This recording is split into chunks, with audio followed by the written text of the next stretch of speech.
Today we're going to check out this 4K 48 megapixel camera that I bought off Amazon for only $86. Now I also checked out a couple other cameras from Amazon that are well under $100. I checked out an action camera as well as a camcorder, so if you're interested in any of those, I will link that video down in the description. Without further ado, let's check this thing out.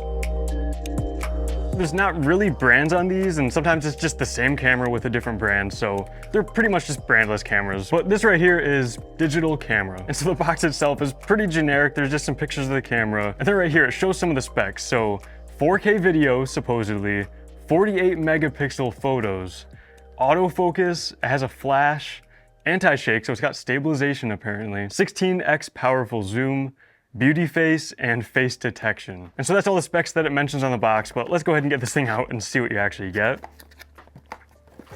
I actually forgot to mention the price, so let's go ahead and pull up the Amazon listing real quick. Okay, so this one I picked up for $87.99, so a little under $100 for this. And so right here, 4K, 48 megapixel, it comes with an SD card supposedly, 180-degree 3-inch flip screen for vlogging, anti-shake, digital zoom, pretty much the specs that were listed on the box. But it does look like it comes with 2 batteries, a micro SD, as well as a charger. All for under $100 That seems pretty decent, and a microfiber. And you can also see this brandless point-and-shoot camera for $87 is the #1 new release in digital point-and-shoot cameras. And it's been sold over 1,000 times in the past month. So there is legitimately a bunch of people buying and using this camera. And the ratings are somehow a 4.5 star. Again, I just can't imagine this is even a decent camera, but that's of course what we're testing today. So let's go ahead and get this thing out. Of course, got the user manual, but we don't look at those. Let's go ahead and open this up.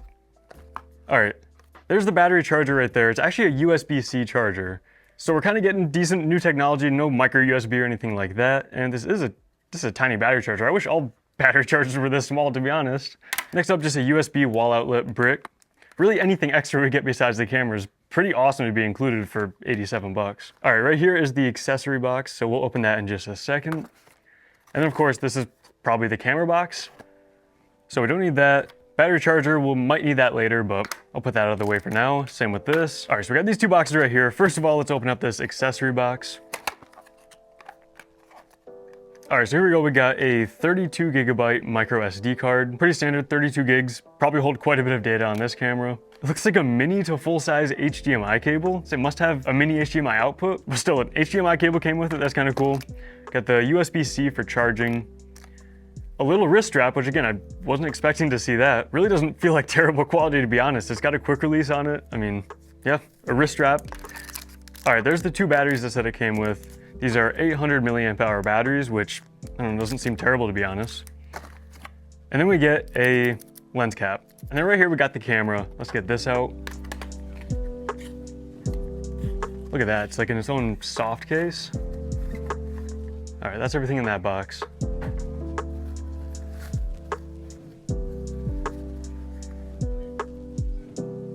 All right, this is really light. It doesn't feel very good quality. I mean, I wasn't expecting much, but it's definitely, I mean, think of about the cheapest plastic quality you can think of. But it does have like a textured grip on it. It's actually textured around most of the body, and it's like this slightly soft plastic feeling. So the grip itself is honestly pretty decent, I guess. See, it looks like you got a hot shoe on top, and then, you know, just a little hot shoe cover. There's holes here, which is probably the microphone. That doesn't rotate at all. That doesn't rotate at all either. So just the photo button and then a power button up top here, and then some just fake chrome dials. You got a little strap lug on the left and the right side, it looks like. A zoom in and a zoom out button, a couple selections, and mode and menu. Yeah, it's a pretty basic camera. Looks like you got a flash up front as well, which is set on the box. All right, so I guess let's go ahead and put the battery in and get this thing powered up. All right, there we go, battery's in there. I'm gonna peel off all these, you know, little plastic things. All right, and then, oh, okay. The micro SD card slot is actually right here. Usually it's under the battery cover, but this one's just right in the bottom of the camera here. You can see, there we go, got that clicked in. All right, let's try to power this thing up.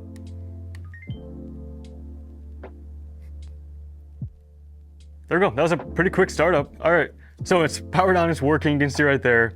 Let's see if we can see myself.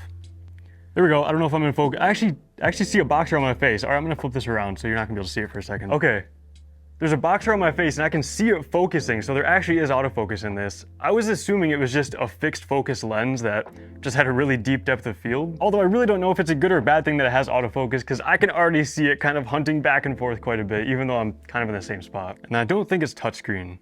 No, it's not touchscreen, which isn't really that big of a deal.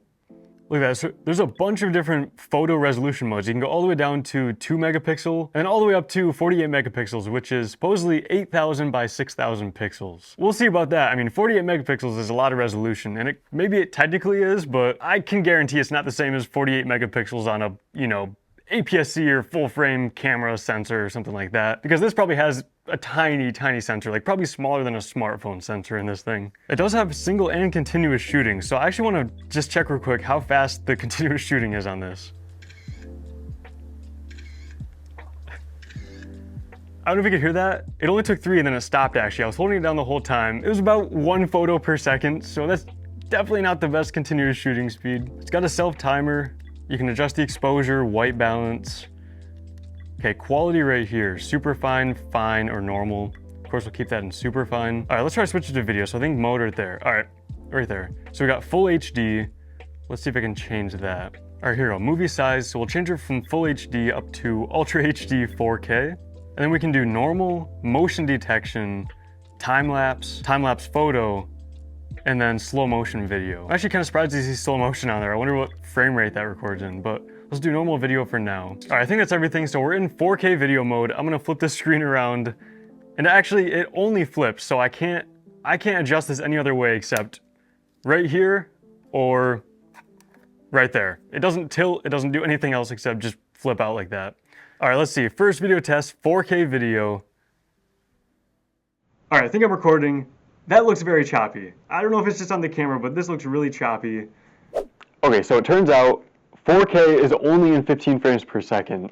So that might be kind of hard to watch. I apologize right off the bat for that. All that footage you just saw or about to see or whatever is in 4K 15 frames per second. But right now I'm recording with the same camera in 2.7K, which goes up to 30 frames per second. So really this isn't even a 4K camera. Like, I would not call that usable at all for anything in my opinion. You kind of have to go down to 2.7K or lower to get normal looking video like this is. Now I'm also testing out the microphone input. So I have a wireless lav mic, the Rode Wireless Pro, plugged directly into this camera right now. And as far as I know, there's no audio settings in the menu or anything like that. So this is just what it's gonna sound like with a microphone plugged into it. And so hopefully this audio also sounds a little bit better.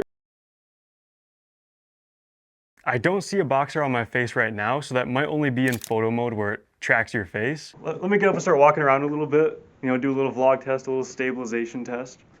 Now also, this screen is mirrored right now, so if I move the camera to the left, it moves it to the right, so I'm kind of trying to like correct this. It's like just opposite right now. All right, here's a good dynamic range test. So that's a pretty bright light. That's my key light in the background there. And I just have some other lights up here lighting me right now. Yeah, let me know what you think. I'm actually gonna set this up right next to my main camera real quick. So I'm just gonna set it up right over here, try to get a similar looking shot, and then, you know, just kind of go back and forth so you can see what the quality difference is between this camera and then my Sony a7S III. All right, I just balanced it on top of my camera, so I really hope it doesn't fall off, but this is a pretty close comparison to framing and everything like that. So let me know what you think. I mean, this right here is a Sony a7S III. It's like a $3,000 camera versus, you know, the $87 brandless, you know, what's the model number on it again? Versus the $87 DC101 camera. I'm not gonna lie, just from seeing it on the screen, it does look a little better than I expected, and for 87 bucks, I mean, I still wouldn't use this over my smartphone or anything like that, but maybe just as, you know, a camera to have fun with, just to mess around with, you know, maybe as like a replacement for a disposable camera or something like that, I could see this being pretty useful.